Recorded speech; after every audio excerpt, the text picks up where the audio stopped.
ጀመርኩ። ስለ ትዳር ነው ምንድን ነው? ያ ስለ ትዳር። ስለዚህ ከተዋወቅ ነው የምትጀምሪው። ኦኬ እሺ ጋይስ፣ ይሄ የኔ ሰከንድ አካውንት ነው። እሺ እሺ፣ ማለት ይሄ የኔ ሰከንድ አካውንቴ ነው። ፎሎ አድርጉት። ስሙን ቀይሬው። እሺ ያው መጀመሪያ ላይ ትውውቃችን እኔ ያኔ 10ኛ ክፍል ተማሪ ነበርኩ እና 10ኛ ክፍል ተማሪ ያለው አጋጣሚ ሆኖ እኔ በዛ ሰዓት እንዴት ይበልሽ ለቤተሰብ አስቸጋሪ ልጅ ነኝ ማለት ቅልቅል ያለ ልጅ ታውቂያለሽ። በቃ ታይ የምባለውን ነገር የማልሰማ ይሄን ነገር አታድርጊ የምባል ስባል አንድ ቦታ ላይ ብዙ እያብራራሽ እንዳትቆይ ማሪ። በቃ አስቸጋሪ ልጅ ነበርሽ 10ኛ ክፍል እያለሽ። እንዴት ከፍቅረኛሽ ጋር ወይም ከባልሽ ጋር እንደተዋወቅሽ ንገሪ። ኦኬ እሺ። ከዛ በሰዓቱ ከማዘር ጋር ትንሽ ተጋጭቼ ነበር እና ከቤት ወጣሁና 2 ልጆች ብቻቸውን ተከራይተው ይኖሩ ነበረ እና ከእነሱ ጋር ሳናገራቸው ችግር የለውም ከኛ ጋር ሼር እያደረግን እንኖራለን ና ያሉኝ። እሺ ብዬ እኔም ከቤት ሳልናገር ዝም ብዬ ወጣሁና ከእነሱ ጋር አብረን መኖር ጀመርን። 10 ማትሪክ ላይ ማለት ነው። ከዛ አብረን ስንት ዓመትሽ ነበር ማለት ነው ከቤት ስትጠፊ? 17 17 ዓመትሽ። እሺ እናቴ፣ በ17 ዓመትሽ ከጓደኞችሽ ጋር ከቤት ጠፍተሽ ከጓደኞችሽ ጋር ተከራይተሽ መኖር ጀመርሽ? አዎ። ከዛ አብረን እየኖርን የጋራ ቤት ኪራይ ስላለብን ግዴታ ስራ መስራት አለብኝ እና ስራ አፈላለኩኝና ቡና ማፍላት አገኘው። ቡና አፈላለው። እንደገና ደግሞ ጠዋት ጠዋት ጁስ አብሽ ምናምን ይሸጣል፣ እሱን አስተናግዳለሁ። ከዛ እዛ ትምህርቴንም አላቋረጥኩም። የምማረው ደግሞ የግል ነው እና ትምህርቴንም እየተማርኩኝ ስራውንም እሰራለሁ። ከዛ እዛ ስሰራ አጋጣሚ ሆነው ከሱ ጋር አየኝ ማለት ነው። ከዛ ካየኝ ቀን ጀምሮ ከዛ ቤት አይጠፋም፣ 24 ሰዓት እዛ ነው የሚቀመጠው። ከዛ ባለቤቷ ይሄ ልጅ ምን ፈልጎ ነው እዚህ 24 ሰዓት ያለ ስራ መቀመጥ ክልክል ነው ምናምን ብላ ትቆጣለች። ከዛ እሱ ምንም አያዳምጥም። እሺ ብሎ ለጊዜው ይሄድና ዞር ይልና ተመልሶ መጥቶ ይቀመጣል። ከዛ እንደዛ እያለን ቆየና ማታ መሸኘት ጀመረ ሰፈር ድረስ ምናምን። ከዛ እያለን በቃ እየተቀራረብን ምናምን መጣን ከሱ ጋር።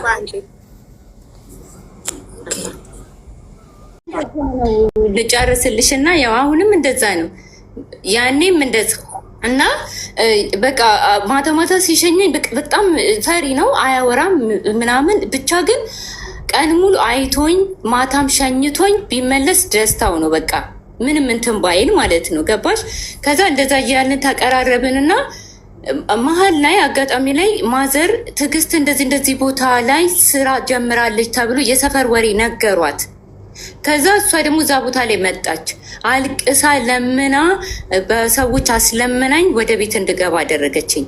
ከዛ ወደ ቤት ተመለስኩ። እሺ ይቅርታ ብዬ ምናምን ወደ ቤት ተመለስኩ። ትምህርቱን አቋርጠሻል ስትለኝ አላቋረጥኩም፣ ጎበዝ ምናምን አለች፣ ዋናው እሱ ነው አለችኝ። ከዛ ቤተሰብ ጋር ገባሁኝ፣ ትምህርቴን እየተማርኩ ምናምን ከእሱ ጋር ቀጠልን። ሰፈር ይመጣል፣ እንገናኛለን። የትም ቦታ በቃ ቤተክርስቲያን ስሄድ ገበያም ስላክ እሱን ነው የምጠራው። አብረን ነው፣ ተለያይተን አናውቅም የትም ስንሄድ። ከዛ እንደዛ ያልን ተግባባንና ሰፈር ሲመጣ ያዩታል የሰፈር ልጆች፣ ማዘር ምናምን ታይዋለች። ከዛ አረ ተይ አንቺ ልጅ ይሄ ገና ለቂጡም ፓንት የሌለው እንኳን ራሱ ሊያኖር አንቺን ያኖረኛል ብለሽ እንዳትጠብቂ ብላ ሁሌ ትሰድበኛለች። ከዛ እኔ ደግሞ እናንተ እኮ ያለው ነው የምትወዱት እንጂ የሌለውማ አትወዱም እኮ ስለሌለው ነው ምናምን ብዬ ለሱ ከራከራለሁ። ከዛ እሺ ምን አገባን ችግር የለውም ምናምን፣ አንቺ ከፈለግሽ አያገባንም፣ ብቻ ግን መሳደቧን አታቆምም። ሁሌ ማታ ማምሽቼ ስመጣ ምናምን ትናገረኛለች። ከዛ 10 ተፈተንኩ፣ አለፍኩ፣ ውጤት መጣልኝ። 11 ላይ እሱ ስራ እየሰራ ስራው እንትን ነው በግና ፍየል አራጅ ነው እና ይህን ያህልም አይደለም ገንዘቡ 100 ብር ወይ 50 ብር ምናምን ነው የሚያገኘው አርዶ ማለት ነው። ከዛ 11 ፍር ያለው እኔ ለማዘሩ ለካ ብር እያጠራቀመ ይሰጣታል አስቀምጭልኝ እያለ። ከዛ ያንን ብር አሁን ላይ ፈልገዋለሁ ስጪኝ ይላታል። ከዛ እሷ ደግሞ አጥፍቼዋለሁ ስትለው ከዛ ቀልድን የመሰለው በዛ ሰዓት ወደ 10,000 ብር ይሆናል። ብዙ ብር ነው በዛ ሰዓት፣ አሁን ላይ ነው አይጠቅምም። እና ከዛ እንዴት ምናምን ነገር ብሎ ደጋግሞ ጠየቃት። እንዳጠፋችው የእውነት አረጋገጠችለት። እዛ በጣም ተናዶ ልጁ ትንሽ ኃይለኝነት አለበት እና ከዛ ይሄ የኮንትሮል ብፌ ታውቂያለሽ? ከኋላ ገባና እንደዚህ ነው ልቅቅ ያደረገው። ቴሌቪዥኑን ብፌውን ተደራራቢ ብፌ ከኋላ ሄዶ ገፈተረና ከሰከሰው ነው። ከዛ ሙሉ ዕቃ አለቀ። እንደገና ደግሞ ቴሌቪዥኑንም ልቅቅ አድርጎ ከዛ አባትየው ደግሞ ፖሊስ ነበረ ተደውሎለት ተጠርቶ አሯሩጠው ሙሉ ቤተሰብ ተያዘ። ከዛ ሲያዝ እስር ቤት ገባ ማለት ነው። 11 አፍሪ ያለው ነው። እስር ቤት ሲገባ ከሳሽ አባት ምስክር ምናምን እህት ወንድም እናት ምናምን መስክረው 1 አመት ተፈረደበት። ከዛ 1 አመት ሲታሰር እኔ 11 አፍሪ የተማርኩ ትምህርት ቤት እያልኩኝ እሱ ጋር ሄድና ጠይቄው ምናምን በዛው ትምህርት ቤት ሄዳለሁ። 1 አመት ሙሉ አንድ እናት አባት እህት ወንድም አንድ ሰው መጥቶ ሳይጠይቀው እኔ ነኝ እየተመላለስኩ 1 አመት የጠየኩት። ከዛ የአመት ታለቀ ተፈታ። 11 12 ላይ ያው ወደ ቤት አይገባም አይደለ? ቤቱም አባሮታል ምናምን ተጣልቷል። ግዴታ ከኔ ጋር አብረን እንኑር አለኝ። ከዛ እኔ ምን ብዬ ልውጣ ከቤት እንዴት ላድርግ ምናምን ስለው በቃ አብረሽን ካልኖርሽ እኔ ጎዳና ላይ ነው ሞርቀው አንቺ አብረሽን ካልሆንሽ አለኝ። ከዛ ቆይ እስቲ ላስብበት ምናምን ብዬ የሆነ ጊዜ ትምህርት ቤት ስሄድ ጠዋት ላይ አስፓልት ላይ ተኝቶ አየሁት። እዛ በጣም ደነገጥኩኝ። በቃ የሆነ እንጃ እንባዬ መጣና አሳዘነኝ። ለካ እሱ ጠዋት እዛ ማታ መንገድ ላይ እያደረ ከዛ ትምህርት ቤት እኔን ያደርሰኛል ያመጣኛል። የትም ቦታ ስንሄድ ተለያይተን አናውቅም። የትም እኔ ገበያ እንኳን ስላክ እዚህ ነኝ ብዬ ካልኩት አብረን ነው የምንሄደው። ገባሽ?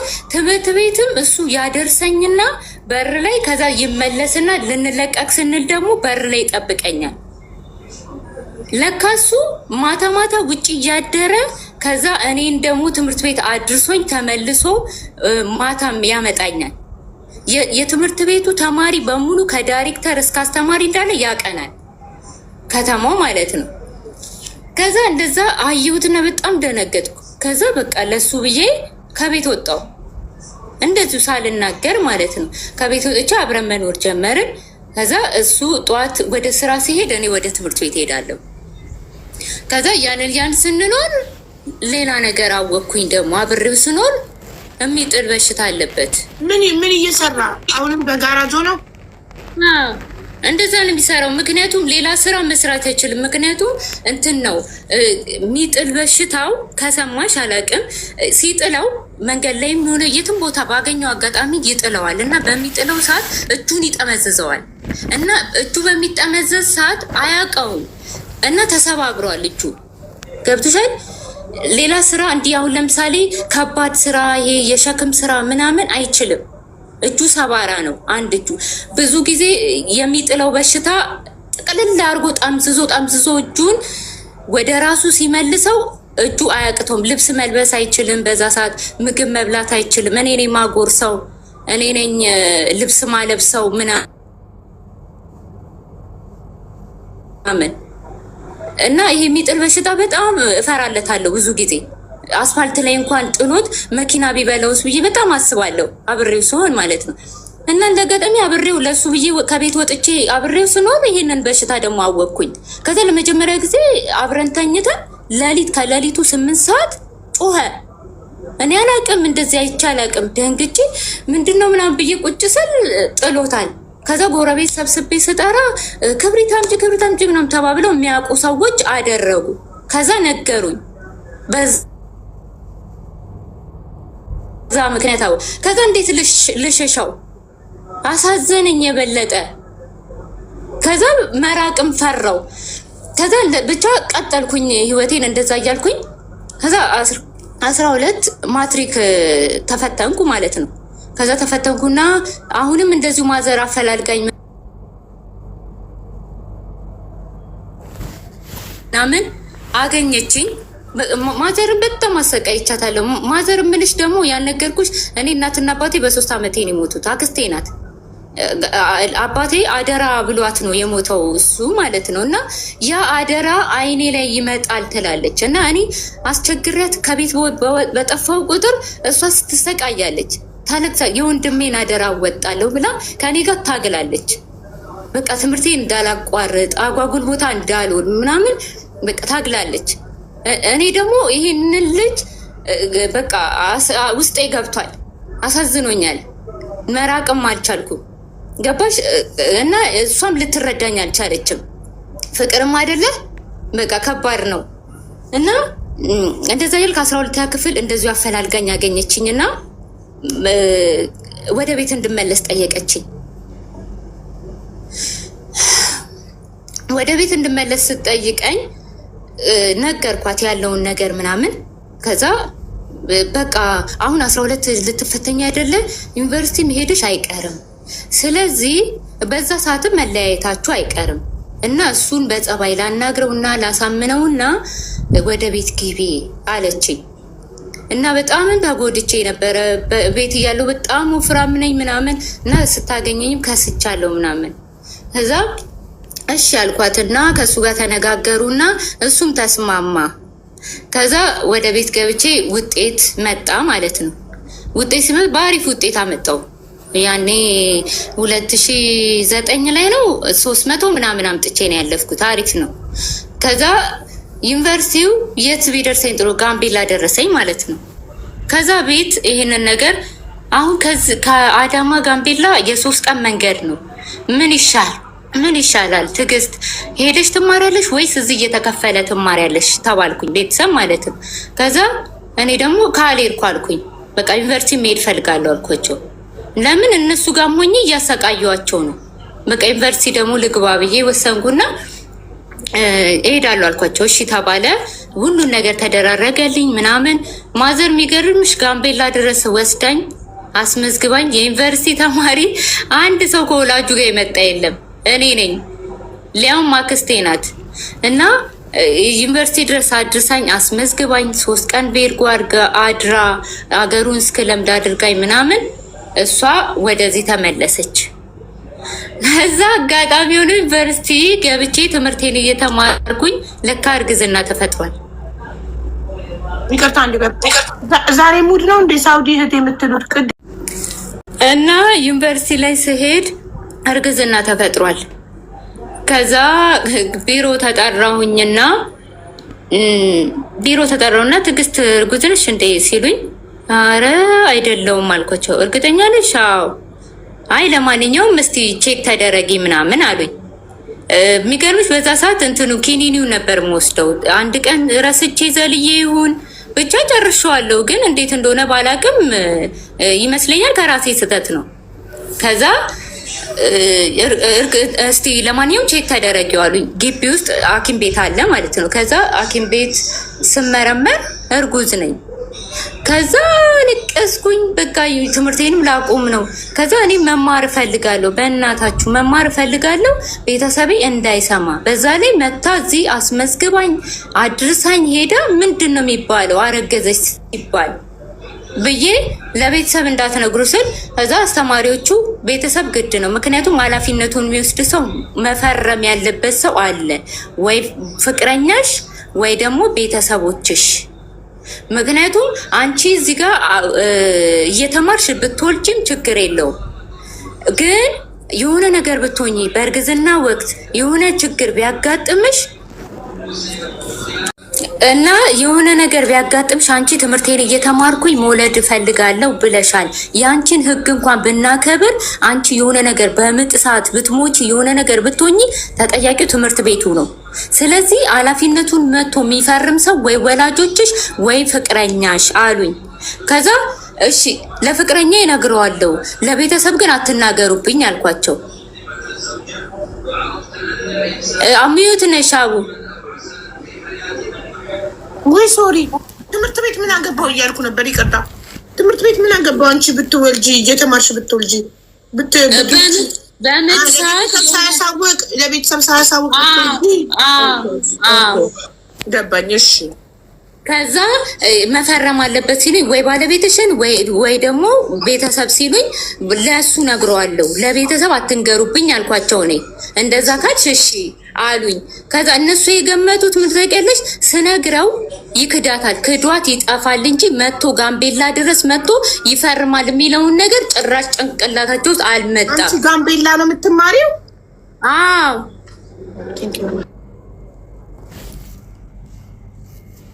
ከስሩ ልትጨርስሽ? ዩኒቨርሲቲ ደርሶኝ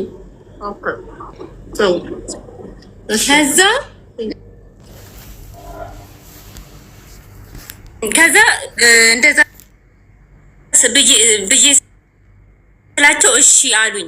እሺ ሲሉኝ እነሱ እንደ ቀልድ ነው ያሉት። ምክንያቱም መጥቶ ጋምቤላ ድረስ ይፈርማል ብለው አልገመቱም። እነሱ ይክዳታል ነው ያሉት።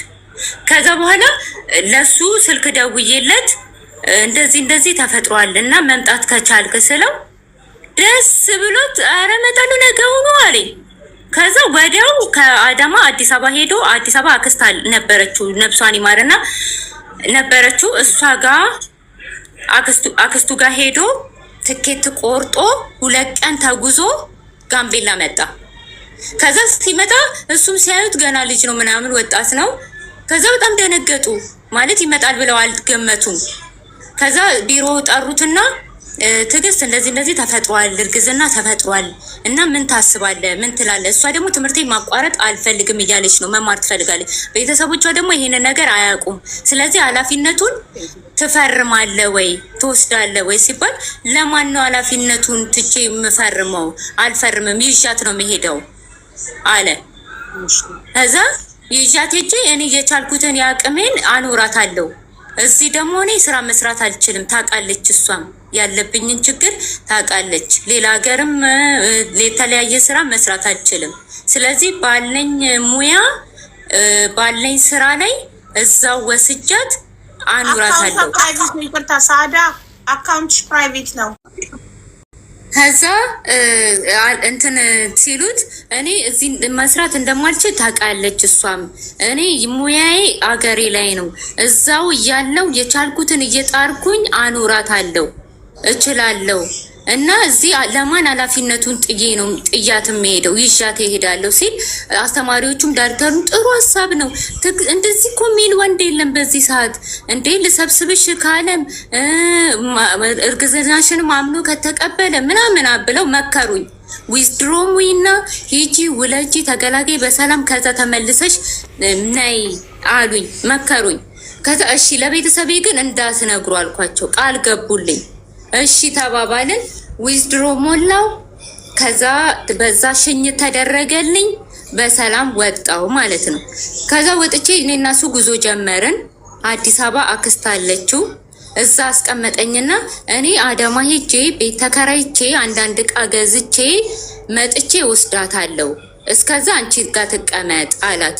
ከዛ ያለውን ያሳለፍነውን ሁሉ ታሪክ ስንነግራት በጣም ገረማት። እንደዚህ ከቤተሰብም ተደብቄ እንደሆነ ምናምን ስትሰማ በጣም አዘነች እና በጣም ምስኪን ናት አክስቱ። ከዛ እሺ ብላ ተቀበለችኝና አብረን መኖር ጀመርን። እሱ ሄደ ወደ አዳማ ማለት ነው። ከዛ ባለው አቅም ስራ አራጅም ምናምን አግኝቶ እየሰራ ምናምን ቤት ተከራየ። ከዛ ስንት ወር ነው? 3 ወር 4 ወር ፈጀበት።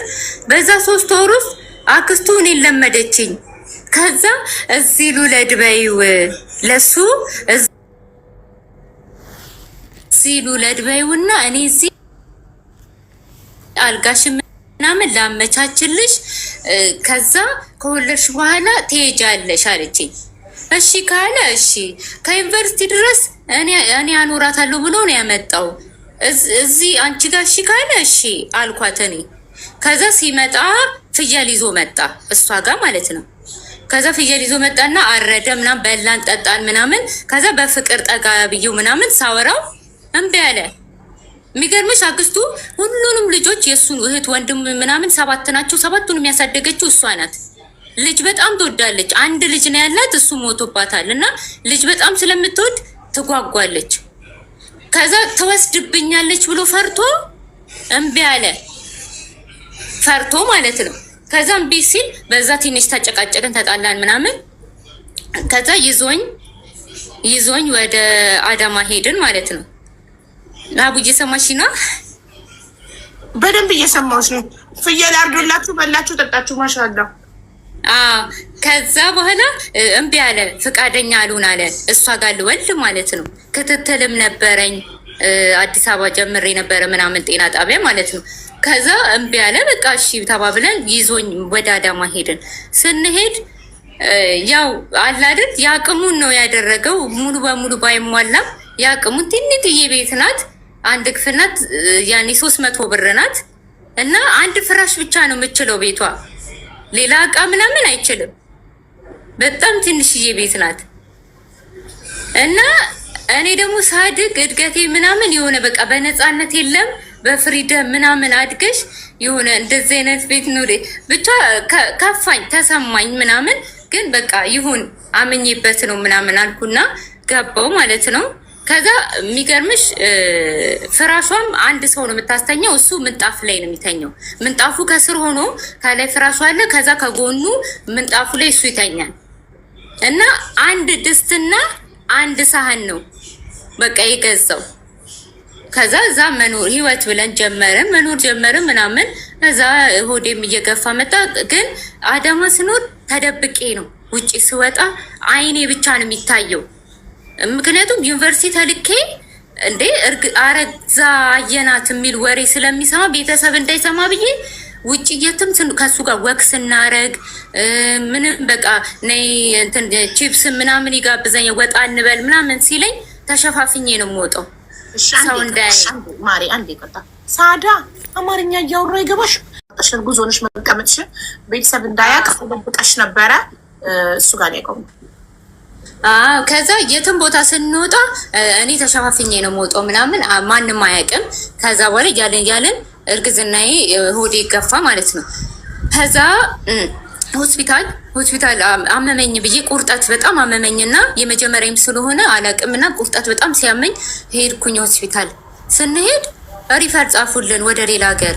እንደ ሪፈር እንዴት ትጽፋላችሁ እዚሁ ትውለድ ምናምን ብሎ እሱ የትም ይዣት አልንቀሳቀስም ከወለደችም እዚህ ሜዳ ላይም ትውለድ አልጋ የለም ምናምን ሲሉ ከዛ በኋላ እሺ እዚሁ ትውለድ ብሎ ካርቶን አመጣ።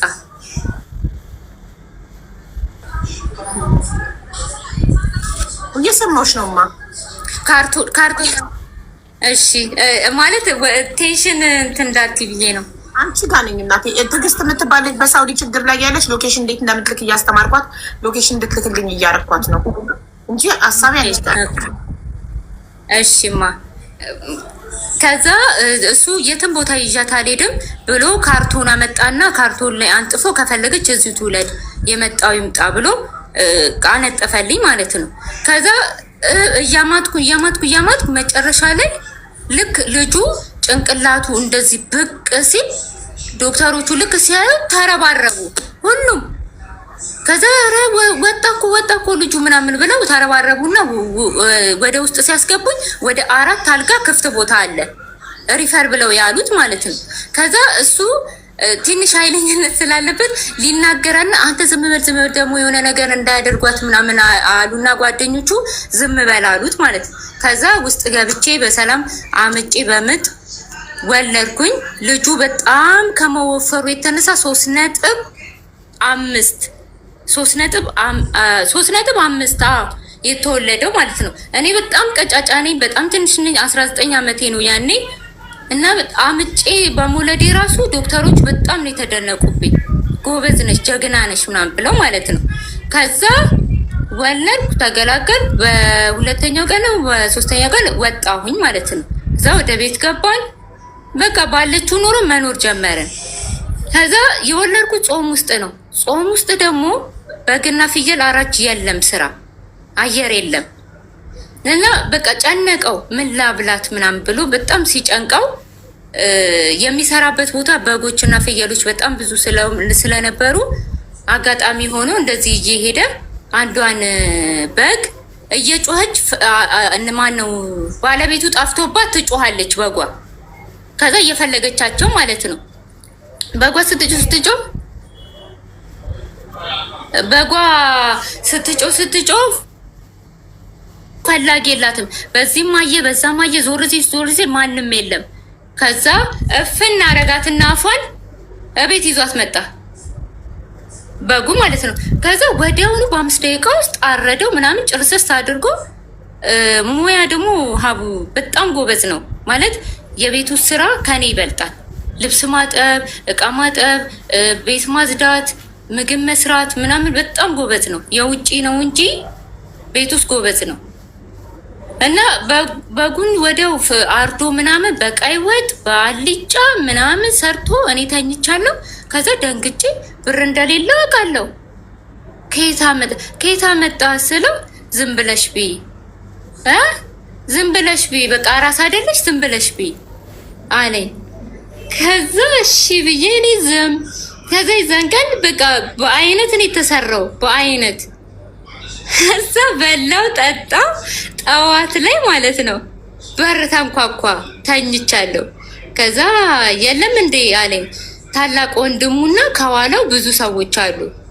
እሱ ጥፋት ሲያጠፋ ታላቅ ወንድሙ ነው የሚነገረው። ታላቅ ወንድሙን ይፈራዋል። እና ታላቅ ወንድሙ በር አንኳኳና አቤት ስለው የለም እንዴ አለኝ። አለ ተኝቷል ጥሪው አለኝ። እሺ ብዬ ቀሰቀስኩትና ትጠራለህ። ከዛ አቤት ሲለው እናፈልጌ ነው። ከዛ ዞር ሲሉ እኔ ጆሮዬን ወደ እነሱ ሰጠው። ምን ሌላው ነው ብዬ ማለት ለማዳመጥ። ከዛ ጆሮዬን ስለው አንተ በጓኔ ታረካት ይለዋል። ጭንቅላቱን እንደዚህ እየሸሸ በለዋት። ምን ማለት ነው በለዋት ማለት ምን ማለት ነው ምናምን ሲለው በቃ ሚስቴ እርጉዝ ነበር ወለደች እና ምን ላብላት ጨነቀኝ። ቤቱ ደግሞ ባዶ ነው፣ ስራም የለም ብርም የለኝም። ከዛ እንዴ ወለደች እንዴ ምናምን ብለው ተደናገጡ ሁሉም ማለት ነው። ወለደች በሰላም ምናምን አይ ዋናው መገላገሏ ነው ምናምን ብለው ሀሳብ ቀይረው እዛው ጋር ሌላ ስጦታ ከበግ ተራ ከነሱ ስራ ቦታ ሌላ ስጦታ 2 በግ መጣልን። እንኳን ማርያም ማረች በሚል ማለት ነው። ሊቆጡት መጥተው እንደገና ሌላ በግ መጣልን ማለት ነው። ከዛ ተቀበለ። እዛ ግቢ ውስጥ አሰረ ምናምን። ከዛ አንዱን ያው ጎረቤት አለ እንትን ሲጮ ምናምን እየረበሸ ሲያስቸግር አንዱን አረደውና ፍሪጅ አስቀመጠ፣ የሰው ቤት ማለት ነው። ከዛ በቃ አንዱ ያው ጎረቤት ምናምን ነው የተበላው ምናምን አለቀ።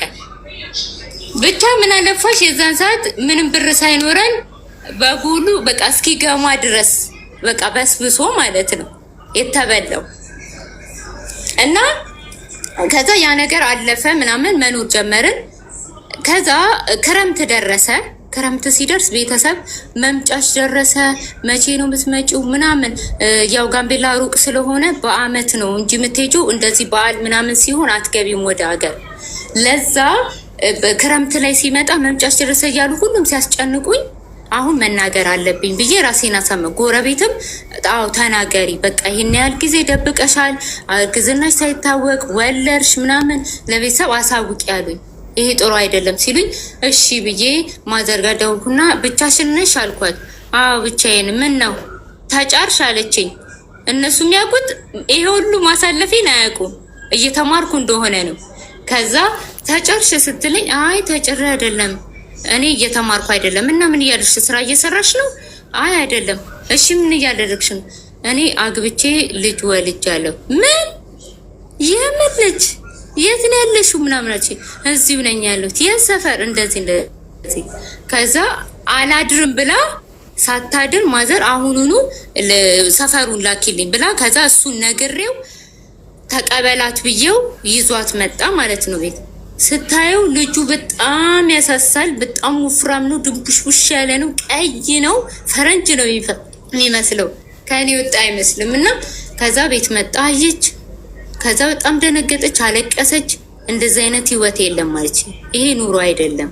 ምክንያቱም ያው የምንኖርበትን ቤት አይታ ነው እሷ።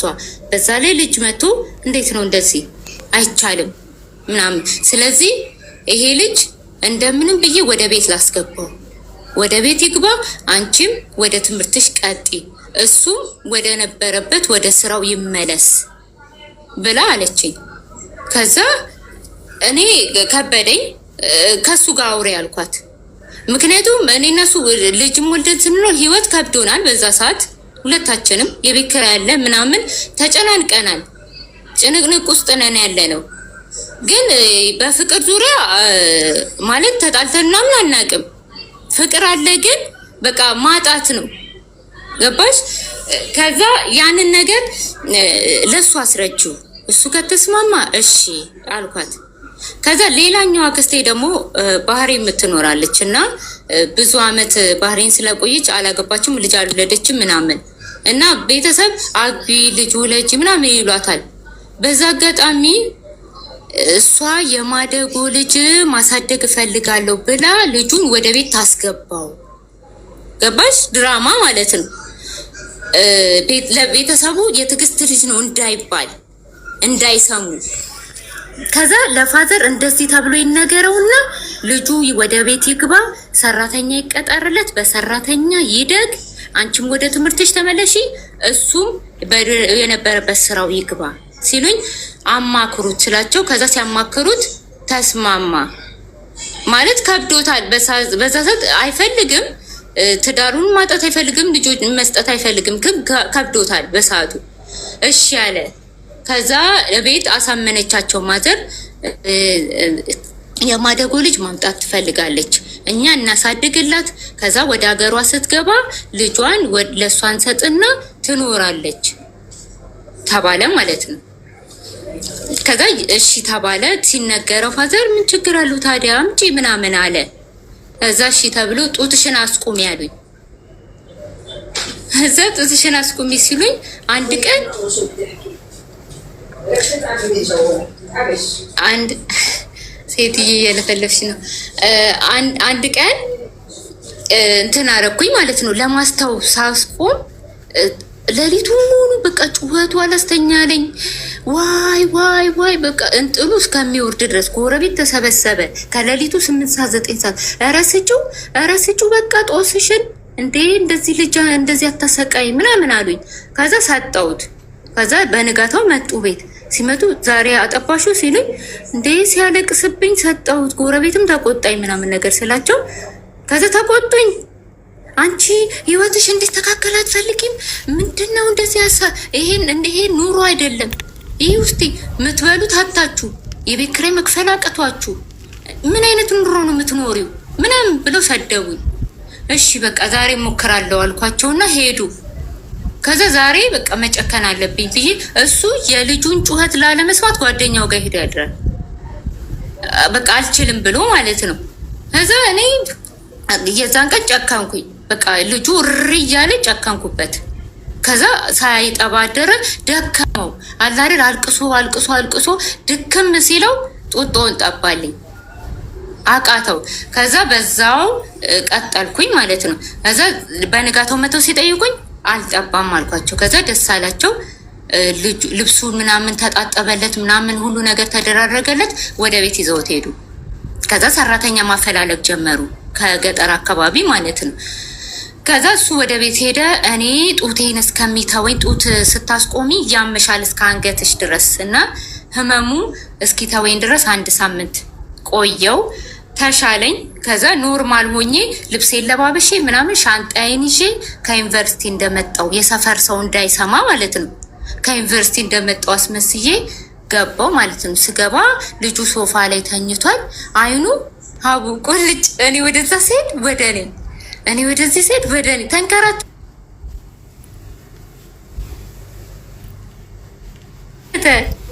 ከዛ እንጀቴን በላኝ። ከዛ ዝም እንዳልን ሌላ ነገር ይሆንብኛል ብዬ ወይኔ ሲያምር የማን ነው ልጅ ምናምን አልኩኝ።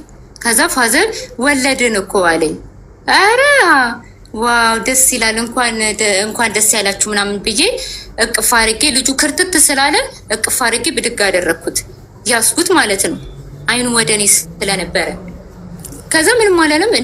ለነገሩ እሷ እኮ ልጅ ይወዳታል ምናምን አለና ፋዘርም ምንም አላለም ማለት ነው። ከዛ እያለ ሰራተኛ ተፈለገ ተገኘ።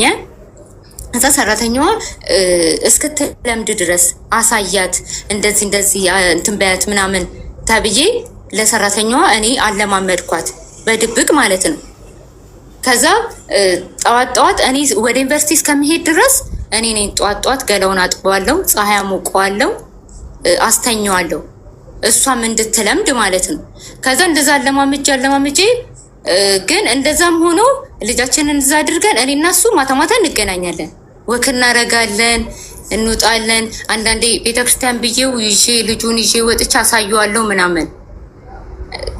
እኔ እና እሱ ግንኙነታችን አልተቋረጠም፣ አብረን ነን። ከዛ ሁለተኛ ዓመት ዩኒቨርሲቲ ሄድኩኝ። ልጁ በሰራተኛ ሆነ። ከዛ ትምህርት ጀመርኩኝ። ትምህርት እየተማርኩኝ በጣም ኃይለኛ ረብሻ ተነሳ። ኃይለኛ ረብሻ ሲነሳ ብጥብጥ ምናምን በጣም ሲበዛ በቃ አልቻልኩም እና ልወጣ ነው ብዬ ስል ቤተሰብ እዚህ ቤት እንዳትደርሺ፣ ትምህርቱን አቆማለሁ ካልሽ እዚህ ቤት ብለሽ እንዳትመጪ በዛው አሉኝ ማለት ነው። ከዛ እሺ አልኩና ወጣው። በብዛት የዛን ሰዓት ተማሪ ሁሉም አምልጦ ወጥቷል። በብዛት ተማሪ ማለት ነው። ረብሻ በጣም ነበረ። ከዛ እኔም አምልጬ ወጣውኝ። አዳማ ላይ ሄድኩኝ፣ ቤት ተከራየው ምናምን። ከዛ ፑል ቤት አገኘው ስራ ተቀጥሬ ማለት ነው። ፑል ቤት መስራት ጀመርኩኝ። ከዛ እኔ እና እሱ አብረን መኖር ጀመርን። ልጁ እዛው ሆኖ ማለት ነው። ከዛ አብረን መኖር ጀመርንና እሱም እየሰራ እኔም እየሰራው ህይወት ቀጠልን። ከዛ በመሃል ልጁ 1 አመት ሆኖ ልደት ተከበረለትና እኛ መሄድ አንችልም፣ ልጃችንም አይተን አናቅም። አመት ምናምን ሆነው መጠየቅም አንችልም። በቃ አንዴ ሰተናል። ከዛ 1 አመት ልደቱ ላይ ፎቶ ተላከልኝ። ፎቶን ሳይ የእውነት አቡ ተሰማኝ። ማለት ምን ተሰማሽ ብትይ እኔ እናቴም አባቴም በ3 አመቴ የሞቱት አላቃቸውም፣ በፎቶም አላቃቸውም። እና ካደኩ በኋላ ነው 9ኛ ክፍል ስደርስ ነው ልጃቸው አይደለችም በሚል ወሬ ሰምቼ ነው ገብቼ ስጠይቃቸው እውነቱ የተነገረኝ። ገባሽ? አላቅም። እና የምጠራው በአክስቴ ባል ነው አሁንም ድረስ ማለት ነው። እና ልጁም እዛ ቤት ሲያድግ አድጎ ስሙም ተቀይሮ የአባቱም ስም እኔ በምጠራበት ሰው በአክስቴ ባል እና ይሄንን ነገር እኔ ለማስተካከል አቅሙ የለኝም። ገባሽ? ስም ለማስቀየር ብዙ ፕሮሰስ አለው። ብዙ ምስክር አምጪ ይሉሻል ምናምን። እኔ ለእናቴም ለአባቴም አንድ ነኝ። በስሙ መጠራት ነበረብኝ ብዬ ብዙ ጊዜ ለምንድን ነው ይሄንን ነገር ያደረጉት ብዬ እጠይቅና ተዩ በቃ አሳድገውሽ የለ ለፍተው የለ በቃ ይሁን ብዬ አልፌዋለሁ። የኔ ትቼዋለሁ። በልጄም ተደገመ። ከዛ በጣም ተሰማኝ። በጣም ለምን በቃ የሰው ልጅ መሆኑን ያውቃሉ አይደል?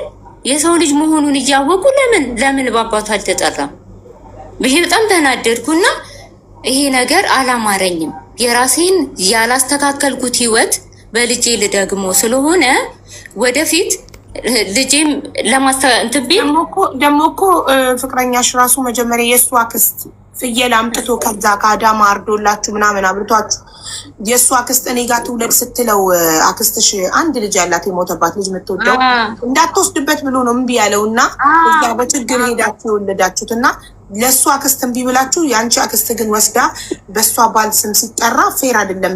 ለአባት ራሱ ፌር አይደለም። ትክክል። እና ይሄንን ነገር በራሴ ስላዩት ሊደገምብኝ ነው በልጅ ያልኩና ፈራውና በጸባይ ጸብ ሳልፈጥር በሰላም ስጪኝ በቃ ልጁን ራሴ ላሳድግ። ትምህርቴንም እየተማርኩ አይደለም አቋርጫለሁ። ከሱ ጋርም ህይወት ጀምሬያለሁ። በቃ እናትም አባትም አለው ልጁ በህይወት እስካለን ድረስ ለፍተን እናሳድገው ስጭን አልኳት። ከዛ ሌላ ውለዱ አሉ። እንዴ መውለዳችንም አይቀርም እንወልዳለን እኮ ግን ስጡን በቃ ልጁን ስጡን አልናቸው። ከዛ ብዙ ተጨቃጭቀን በመከራ ዋሽታችሁ እባካችሁ ምዕመናኖች ለወደላ ምን አሉት ለፋዘር የማደጎ ቤት የተመዘገበው ሰውዬ እናትና አባቱ የልጁ እናትና አባት ተገኝተው ፍለጋ መጡ እና መልሱ እየተባልን ነው ብለው ድጋሚ ውሸት ዋሽተው ሰጡኝ ማለት ነው። ሁሉንም ነገር በጨለማ ጎረቤት ሳያይ በማታ እዚህ ቦታ ላይ ነው ያለችኝ። ከዛ ሁሉንም ነገር አዘጋጅታ ምናምን ሰጠችኝ፣ ተቀበልኩኝ። ከዛ ከሱ ጋር ተቀብለን አብረን መኖር ጀመረን። መኖር እየጀመረን ከዛ ልጃችን 2 ዓመት ከ6 ወር ሲሆነው ሁለተኛ እርጉዝ ሆንኩኝ። ሁለተኛ ልጅ ማለት ነው። ከዛ እንደዛም ሆኖ ግን የሚገርምሽ በጣም በቃ ማለት ራብም አለ፣ መጠማትም አለ፣ የቤት ኪራይ መቸገርም አለ፣ መጠራቀምም አለ። ብቻ የሁሉ ነገር እያለ ያው ህይወት እየኖረን ነው። ከዛ ሁለተኛ ልጅ ሲመጣ አረገዝኩኝ። ይሄንን ሲሰሙ አበዱ። ጭራሽ የሚበሉት የለም፣ ጭራሽ ሁለተኛ ልጅ አሉ። ከዛ ጮሁ። በቃ ሲደክማቸው ዝም አሉ ማለት ነው። በቃ እነዚህ አይለያዩ፣ በቃ የፈለገ ቢመጣ አይለያዩ ብለው አመኑ። ገባሽ? እነሱ ምኞታቸው ከሱ ጋር እንድቀጥል አልፈለጉም ከመጀመሪያው። በቃ አንደኛ ነገር ጤና የለውም፣ ስለሚያመውም ስራም ገቢም ስለሌለው አቅሙም ስለማይችል እንትን የለም። ያንን አልፈለጉም። እኔም ዩኒቨርሲቲ ሄጄ ተመርቄ ምናምን ሌላ ህይወት እንዲኖረኝ ነው የፍላጎታቸው። ፍቅርን ግን አላሰቡ። ፍቅር አለ በመሀል የሚለውን ነገር አላሰቡም እነሱ። ገባሽ? ከዛ ሁለተኛ ልጄ ሳረግዝ እያለን የሆነ ሰዓት ላይ ማለት ትንሽ ቅናት አለበት እሱ ባህሪው ማለት ነው። እና ቦለቄ ቤት ሰፈር ውስጥ የሰፈር ልጅ የሆነች ልጅ ለምን ቦለቄ ቤት አሰሪ ምናምን አለችኝ። ከዛ ጥሩ ሀሳብ ነው ምናምን ያው የቤት ኪራይም ለማገዝ ማለት ነው። ከዛ እሺ ብዬ ቦለቄ ቤት ገባሁኝ። ከዛ ቦለቄ ቤት እየሰራው ምናምን ቦለቄ ቤቱ እንትን አለና አልቆ ሰውየው ምርቃት አዘጋጀ። ምርቃት ሲያዘጋጅ በሬ አረደና ለየብቻ ምናምን አድርጎ አርዶ ፕሮግራም ተደረገ። እዛ ፕሮግራም ላይ እኔ አስተናግዳለሁ ምናምን ስራ ላይ በነገራችን በጣም ቀልጣፋ ነኝ፣ ጎበዝ ነኝ ምናምን አልመርጥም፣ ያገኘሁትን ነው የምሰራው። ከዛ እንትን ያለን እያስተናገርኩ ምናምን ሰው ሲመጣ እንትን ላለው ምናምን። ከዛ እሱ ልጁን ይዞ ቁጭ ብሏል፣ የመጀመሪያ ልጃችን ይዞ ቁጭ። ከዛ በመሀል እየበላን እየጠጣን ምናምን እየተጫወትን ስንጨፍር ሰራተኛ አለ አይደለ አብረን ምን ሰራ ስንጨፍር ምናምን እሱ ልጁን ይዞ ያያል። ከዛ ቀናና ነይ ልጁን ያዢ ይለኛል። እንዴ እኔ እዚህ ጋር ሰራተኛ ምሰራ ሰው አስተናግዳለሁ፣ አንተ ደግሞ ከነባለቤቶቻችሁ ስለተባለ ተጋብዘን የመጣው ስለዚህ ምን ችግር አለው ይዘህ ብትቀመጥ? አይቻልም፣ ያዢና ቁጭ በይ። እዛ ቀወጠው በሰው ፊት ማለት ነው። ከዛ መጨረሻ ላይ እንደዚህ ሰው ፊት አንጠልጥሎኝ ነው ይዞኝ የወጣው። ከዛ ቤት በጣም ተጣላን፣ በጣም ማለት ነው። ከዛ እጁንም ምናምን አነሳብኝ። ከዛ ቤተሰብ ጋር ተናገርኩ። ያው ያኔ ልጅነት ማድር ባልናገር ሁሉ ብዬ ያስብ ነበርና ቤተሰብ ጋር ስናገር እነሱ ሊያስመልጡኝ እንትን አሉና ከዛ ወደ ክፍለ ሀገር ቤት አለ። ያ ቤት ለተከራዮች ነው ተትቶ የነበረው እና ለምን እሷ ተግባበትና የቤት ኪራዩ አንዱን ክፍል ይዛ ሌላውን እያከራየች ትኑር ተባለ። ከዛ እሺ ብዬ እኔ ማምለጫ መንገድ ነበር የፈለኩት፣ እዛ ልጄን ይዤ መሄድ። ከዛ ልጄን ይዤ ሄድኩኝና እዛ መኖር ጀመርኩኝ። እየኖርኩ ያለ ልጄ በቃ አስቸገረኝ። ሌሊት እንቅልፉን እየቃዠ አባቱን ነው የሚጠራው፣ ቅዠት። ቀን ደግሞ ከልጆች ጋር እየተጫወተ በሀሳብ ይሄዳል። ከዛ እኔን ደግሞ ይጠይቀኛል፣ አባቴ መቼ ነው የሚመጣው እያለ ይጠይቀኛል። በጣም ተላምዶታል። ምክንያቱም አብረን ስንኖር ፍቅርም ስለነበርን ያንን ነገር አያውቀውም፣ ተለያይተን ስንሆን ማለት ነው። እና አባቴን እያለ በጣም ይጠይቀኛል።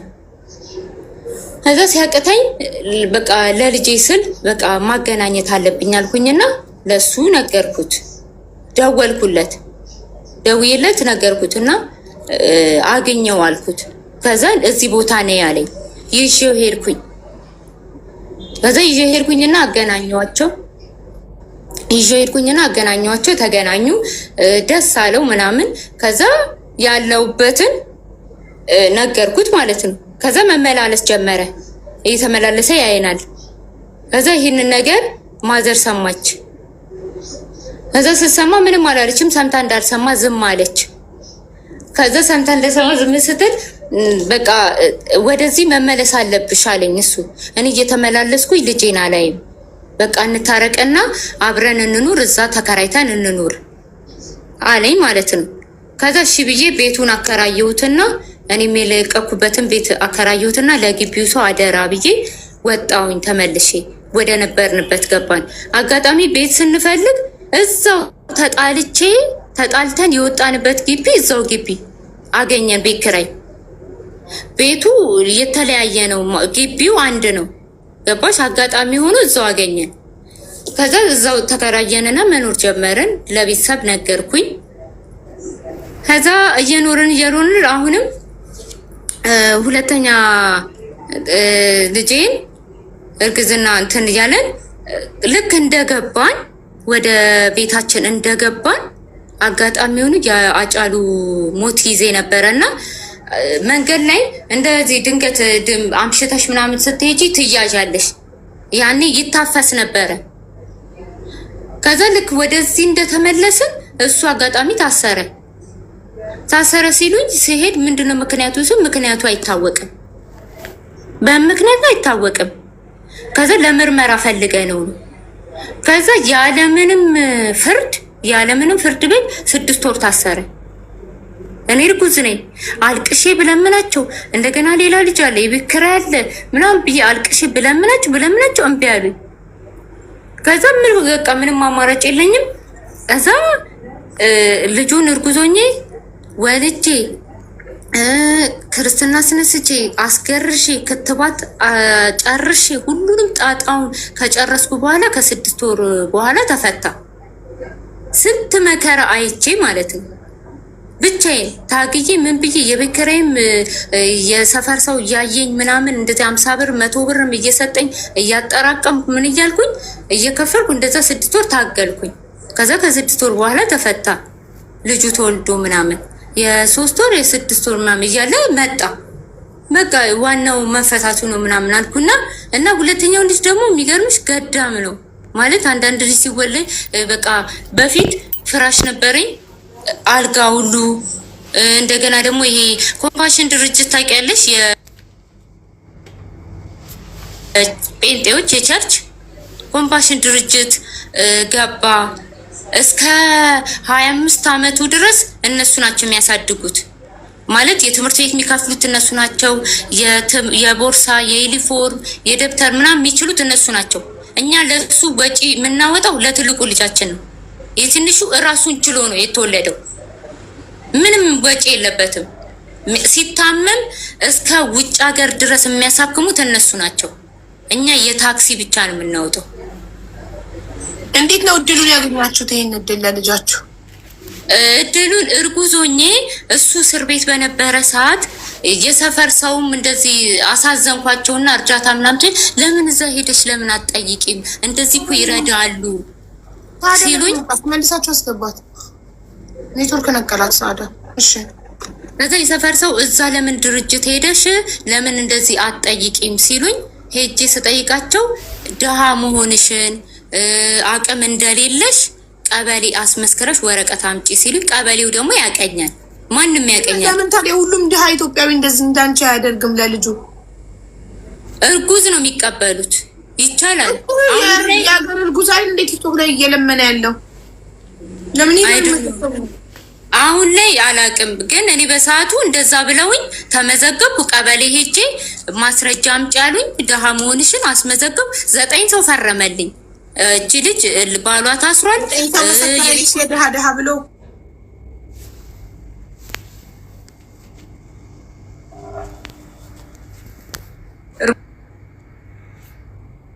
ውዝናት ሌላ አንድ ልጅ ደግሞ አለ። እዚህ ማሳደጋችንን ብሎ መሰከሩልሽ።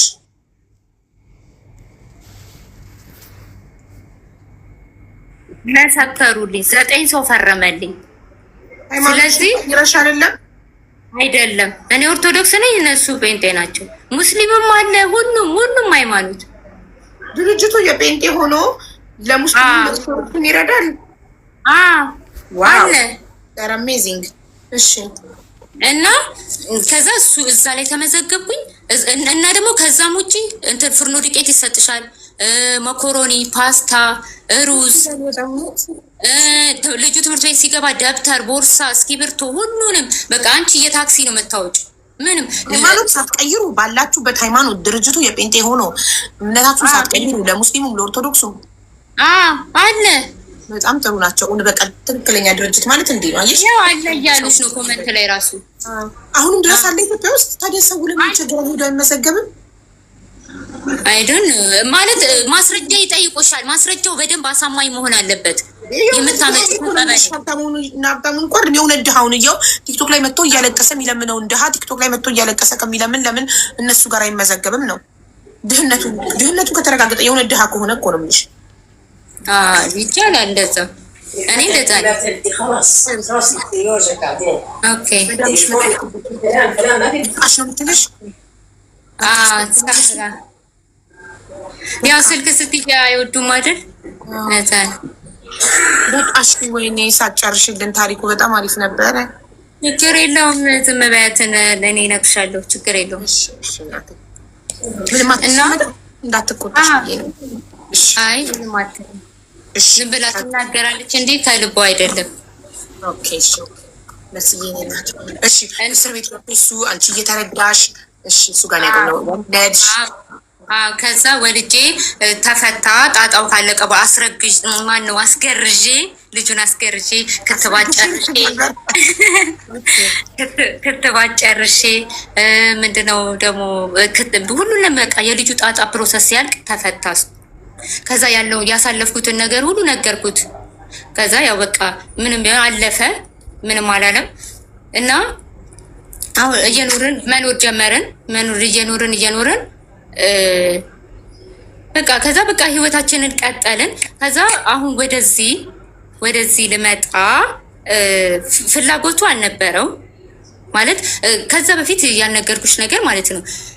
ቤተሰቦቹ ማለት ቤት አላቸው የራሳቸው ማለት ነው የገላቸው እና በቤት ኪራይ በጣም ተሰቃይቼ ነበር። ትልቁ ልጄ ደግሞ በጣም አስቸጋሪ ነው። በሱ ምክንያት ብዙ ቤት ውጪ ተብያለሁ ማለት ትንሽ ይንቀለቀላል፣ ያስቸግራል።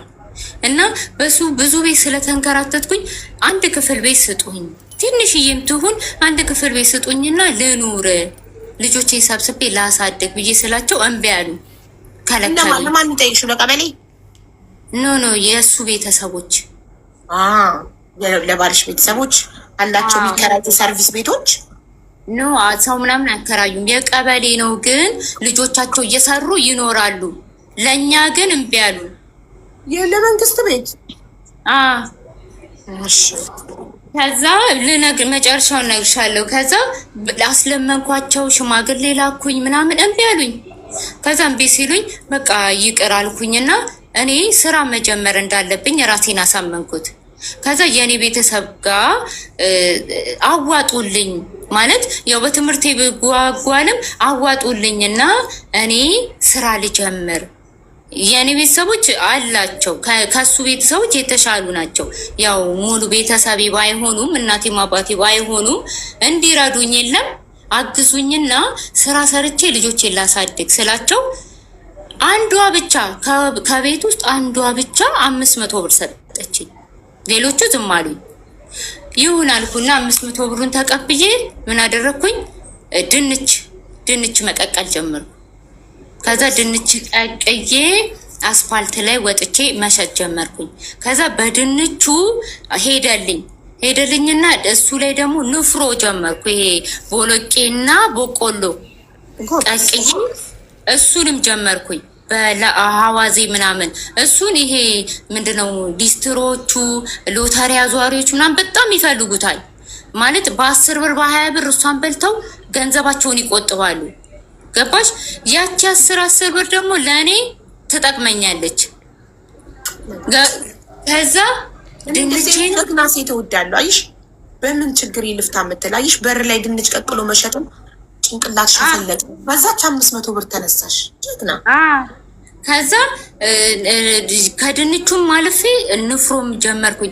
ይሄንን ስሰራ ግን እሱም ያግዘኛል ማለት የቤት ስራ ሀቡ በጣም ጎበዝ ነው፣ ከኔ ይበልጣል። ያው ቅድም ነገርሽናል ባልሽ የቤት ስራ ላይ ጎበዝ እንደሆነ የውጭ ስራ ላይ ብዙም እንዳልሆነ እና የቤት ስራ ላይ ግን በጣም ጎበዝ እንደሆነ ነገርሽናል።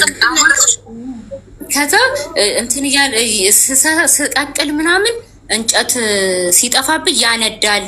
እሱም እንደ ሴት ጎንበስ ብሎ ኡፍ ብሎ ያነዳል።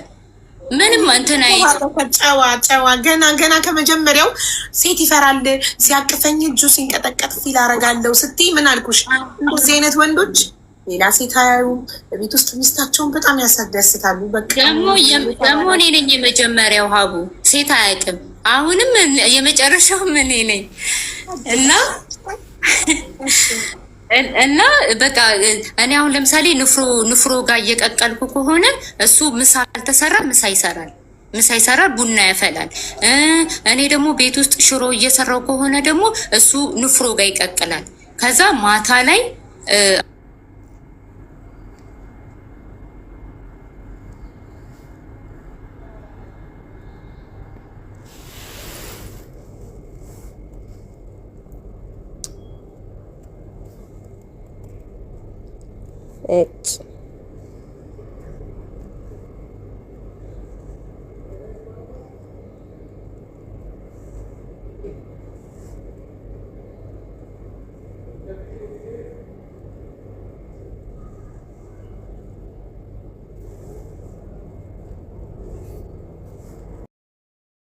ደግሞ ለአንድ ወር ፍቃድ ወስጄ አስፈቅጄ ሰውቼ ተመልሼ መጥቼ እንትን አይቻቸው ልመለስ። እሱ ለራስሽ ወስኝ ትችልሽ። እንደዛ እጅሽ ላይ ብር አለ ቫኬሽን የምታሳልፊበት የአንድ ወር ነው። አንድ ወር ተቀብዬ የአንድ ወር ትኬትሽን ሰዎችሽ ከታሉሽ የአንድ ወር ሄደሽ ልጆችሽና ባልሽን አይተሽ ለመምጣት በቂ ነው። ከዛ ሌላ ቤት ደግሞ በተሻለ ደሞዝ ኦልሬዲ ልምድ ስላለሽ ሌላ ቤት ትሄጃለሽ። እዚህ ቤት 900 ሪያል ደሞዝ ማይጨምሩ ከሆነ የሚጨምሩ ቢሆን እዛው ብትሰሪ ገንዘብ ለመቆጠብ ጥሩ ነው። ግን አይጨምሩም ካልሽ ሂጂ ደርስሽ ነይ። ሰዎቹ በጣም ጥሩ ናቸው። አቡ ማለት በጣም ነፃነት አለኝ። ኮንትራት ነኝ ግን በጣም ነፃነት አለኝ። አየን እኮ ሴት ልጅ በቃሽ ወሬ እያለችሽ እስካሁን ድረስ የው ስንት ሰዓት ሙሉ ቁጭ ብለሽ ስታወሪ አየን። ሰዎቹ ጋርማ በጣም ነፃነት እንዳለሽ ማሻአላ። ስለዚህ ወይ ጥርስሽን ነጥፈሽ ጨመር አድርገሽ 2 ዓመቷን ሰርተሽ ግቢ ገብተሽ አንቺ ጎበዝ ነሽ። ድሮም ገና ድንች ቀቅለሽ የምትሸጪ ምን የምትይ ሰው ስለሆንሽ ጠንካራ ስለሆንሽ ትንሽ ቢዝነስ ትጀምሪያለሽ። 1-2 ዓመት ብትሰሪ ያ እኔም መጀመሪያ አቅጬ የወጣሁት እንደዛ ነበር። ያው የልጄ ሁኔታ ነው እንጂ አሁን ልጆች ደግሞ ያሳዝናሉ። የኔ ጌታ እናት ይለቅሙ ያለኝ በፊት እናትክ ነበረች አባትክ ያደርሳል እናትክ ይመልስካል። እኮ ፍቅር ስላለ ሀቡ ፍቅር ስላለኛ ጋር ገባሽ። ያንን ነገር አይተው ሲጎልባቸው በጣም ቴንሽን እየሆኑ በቃ ያ ነገር ነው እንጂ እኔ ብሰራም ደስ ይለኛል እኮ በቃ በልጆች ነው የማይችል ሲያገኝ ብቻ እየሰራ ሳያገኝም አንቺ አብረሽ ሆነሽ ከጎኑ እየሰራሽ አለመማሩን ዩኒቨርሲቲ የተማርሽ ሆነሽ እሱ ሳይማር አለመማሩን ሳትንቂ ህመሙን ሳትንቂ በቃ ታምነሽለት አብረሽ እስካሁን ድረስ ከ17 ዓመታችሁ ጀምሮ እንግዲህ እስካሁን ድረስ በጣም ጎበዝ ነሽ። በጣም የምትደነቂ ሴት ነሽ። ልባም ብርቱ የሆንሽ ሴት ነሽ። ደግሞልሽ አመሰግናለሁ። እውነት በጣም ጎበዝ ነሽ። በርቺሽ። እሺ እኔ ማለት አንቺም ወልደሽ ለመሳም ያብቃሽ የኔ እናት። ኢትዮጵያ ስትገቢ ነይና ከአንድ ወር በኋላ አይደል ኮንትራክትሽ የሚያልቀው? ኢትዮጵያ ስትገቢ ነይና ንገሪኝ። ሰላም በይን። ገባው እኮ ከልጆቼ ጋር ተገናኘው በይን። እሺ እናቴ እሺ ልሻለሁ። እሺ እሺ። እና እስከ መጨረሻው ከባልሽ ጋር አብራችሁ ኖሩ። አሜን በይ። አዎ እንዴ አዎ ግድ ነው። ግን ያውልሽ አሁን ሄደሽ ደግሞ 3ኛ እንዳታረግዢ እናቴ። አሁንማ 3ኛ ካረገሽ እዛው ቀረሽ። ከዛ እንደገና ድንች መቀቀል ልትጀምሪ ነው። ድንች መሸጥ። አሁንማ እንደዛ አላደርግም። የምር ስለዚህ ተጠንቀቂ። አንድ ወር ከባልሽና ከልጆች ጋር ጥሩ የፍቅር ጊዜ ያሳልፈሽ ሄደሽ ደግሞ 2 ዓመት ሰርተሽ ትመለሻለሽ። ከዛ በቃ ተመልሰሽ እንዳትሄጂ ግን እንዳትልኪ ልጆችሽን የመንግስት አስገቢያቸው።